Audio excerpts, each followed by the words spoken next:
ফরিদপুরে সরকারি ১৫৫ শতক জমি উদ্ধার করেছে উপজেলা প্রশাসন। সকালে সহকারী কমিশনার রিফাত আরা ও পুলিশের উপস্থিতিতে এসব জমি দখলদার মুক্ত করা হয়।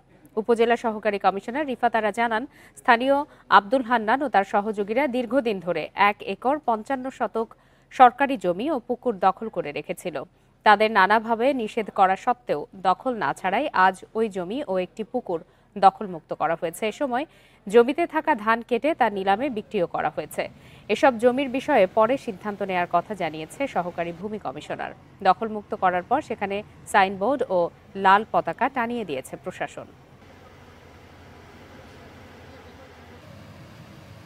বিগত 25 বছর ধরে তারা অবৈধভাবে ভোগ দখলে ছিল।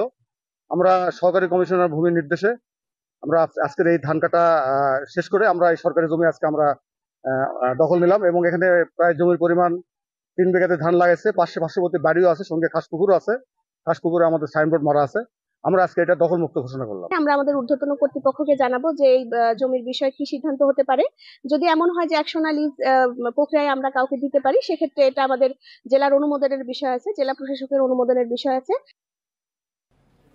আর এরই সাথে শেষ করছি আজকের সমগ্র বাংলাদেশ। ইন্ডিপেন্ডেন্ট টেলিভিশনের সব খবরের আরো বিস্তারিত জানতে চোখ রাখুন ফেসবুক, ইউটিউব আর এক্সে। ধন্যবাদ সবাইকে।